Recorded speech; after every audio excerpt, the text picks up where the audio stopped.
In this video, we'll discuss how to protect your LLC from liability. But before we get started, please make sure to like, subscribe, and turn on that notification bell. So before we dive in, why does this liability protection matter? Well, this LLC liability protection is key.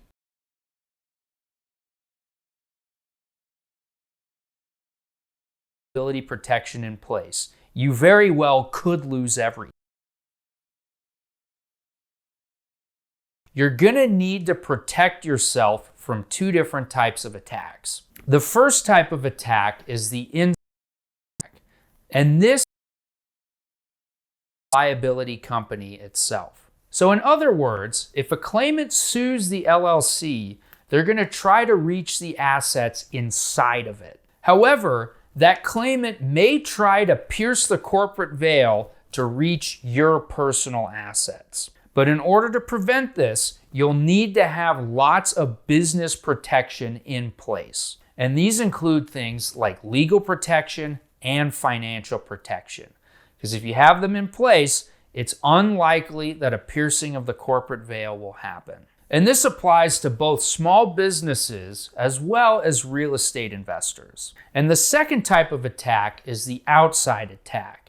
And this is a claim against you as an individual. And although this is a claim against you individually, that claimant may try and reach the assets that are held inside your LLC. So in other words, this claim is something that's outside the scope of your LLC. And to protect yourself from the outside attack, you may have an LLC that's set up in a state that offers the charging order protection. And if this is the case, then they can get a lien on the distributions from the LLC. And this is so even if it's a single member LLC. So with these two types of attacks in mind, how do you protect your LLC from liability?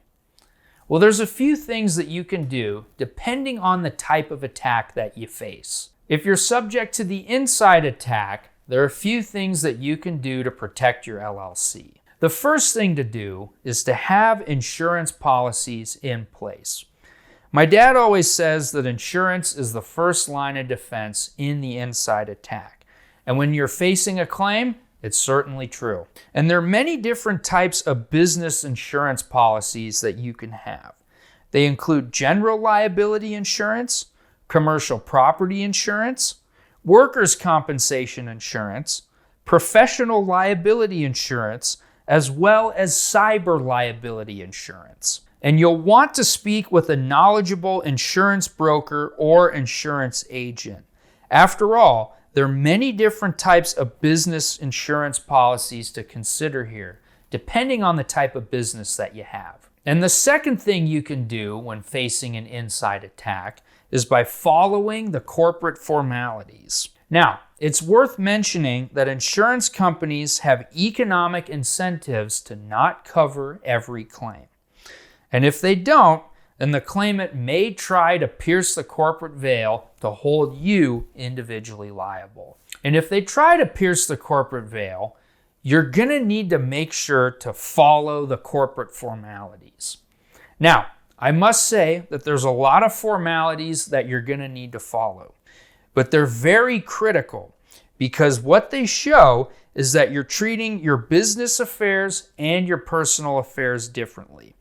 And the more formalities you follow, the better, because in that situation, your corporate veil will be much more difficult to pierce. And if this is the case, then it's going to be far less likely that that claimant will be able to pierce the corporate veil to reach your personal assets. So, I'm not going to give you a laundry list of the corporate formalities, but here are some of the corporate formalities that you can put in place right now to prevent a veil piercing from happening in the future. The first thing to do is to have a separate bank account for your business that's separate and apart from your personal bank account. And on top of this, you're going to want to make sure that it's adequately capitalized to cover all of your business debts and business obligations. The second thing you can do is to provide corporate notice. This is where you're holding yourself out as an LLC and you're signing contracts as the manager of the LLC instead of you in your individual capacity. And this is really important because if you sign a contract as an individual and it doesn't say anywhere that you're the manager of the LLC, then the other party can sue you personally, and you want to avoid that at all costs. The third thing to do is to have paperwork handy. And these can include things like having an operating agreement, having annual meeting minutes, as well as having any important business records on hand. And the last formality that you should follow is being in good standing with government agencies. These include being in good standing with the Secretary of State, being up to date with all of your state and local business licenses, and also having workers' comp insurance in the event somebody gets injured. Now, if you follow enough of these corporate formalities, you should be okay. But if not, you can be in very deep trouble. Now, with that in mind, what are some of the things that you can do to protect yourself in the outside attack? Well, the first thing you can do is to have personal insurance policies in place. And there are many different types of personal insurance policies that you can have. They can include home insurance, renter's insurance, auto insurance, as well as umbrella insurance. And if anything bad happens to you personally, and that claimant tries to come after you, these insurance policies will provide the first line of defense against their claim.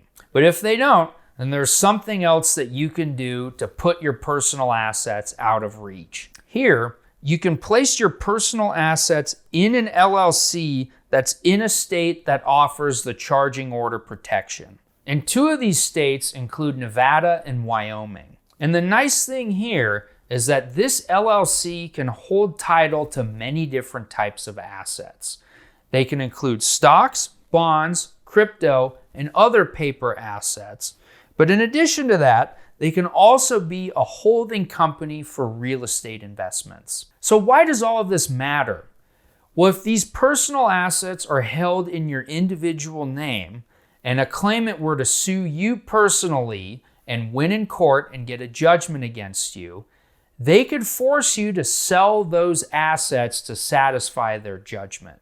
But if these personal assets are held in an LLC that's formed in a state that offers the charging order protection, then that claimant must sit and wait for you to make distributions out of that LLC in order for you to satisfy their judgment.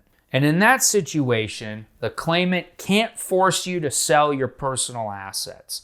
So having them in an LLC will certainly protect you in the outside attack. Now, if you're looking to bolster your LLC's liability protection, or you want to set up an LLC in a state that offers the charging order protection, then Corporate Direct would be happy to help you out. You can schedule a free 15-minute consultation with one of our knowledgeable incorporating specialists by clicking the link in the description below. And if you mention that Ted from YouTube sent you, you get a $100 discount on your formation price.